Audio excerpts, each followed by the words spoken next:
Today I'm going to be installing the Can-Am electronic device holder on my Maverick X3. You get the device holder itself here. It also comes with the parts that you need to install it. You've got the 4 screws, Torque T30, so you'll need either a T30 screwdriver or a drill with a T30 bit on it. It's a pretty sturdy device, it looks like. It's well built. It's kind of heavy, not flimsy. Saw a couple of other ones online. Didn't weigh as much as this one. So I went ahead and went with the OEM version just to make sure I got a good quality product. And it looks like it's the install is going to be a fairly simple, straightforward process. However, if you want, you can go online there at www.instructions.brp.com and you can find the instructions on how to install this. The first thing you're going to want to do is remove the service cover. And this will give you access to where the 2 screws are going to go here underneath the service cover. You're going to have one dimple here and one dimple there. Also up front, you can see where the other 2 screws will go. There's a dimple here and also another dimple right there up front. All right, so now what you're going to want to do is just take the device holder and lay it up on the dash. And as you can see, it's a nice snug fit. It's properly fitted in here on both sides. Now, what you're going to want to do from this point is you're going to open up the front like this, because here is where your 2 screws are going to go on the front side, and then on the back side you can see where the 2 screws are going to go here. Now, as you can see, these tabs are at an angle, so when you put the screws in, you're not going to want to go straight down. You want to put them in at an angle to go in line with the tabs here. Now, the screws are self-tapping, so you won't need to pre-drill the holes or anything. You're just going to want to place a screw in there, and like I say, you can use either a screwdriver with a T30 bit or a drill with a T30 bit. All right, I went ahead and got them started, got the screws started. That way I can just come in with the drill bit.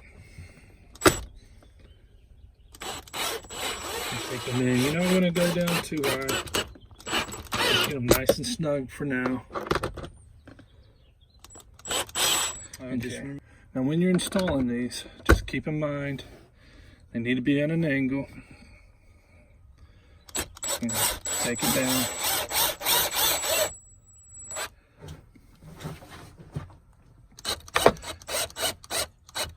You don't want to over torque it. Just get it snug for now.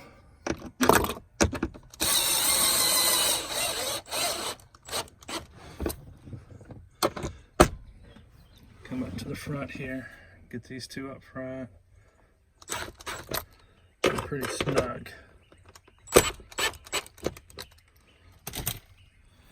I'm going to use the T30 screwdriver here just to do the final tightening, just to make sure I don't over torque it.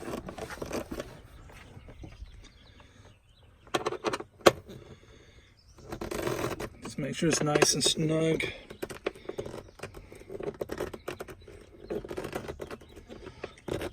There we go, that should work. All right, and that's it. That's all there is to the install. Really simple. Okay.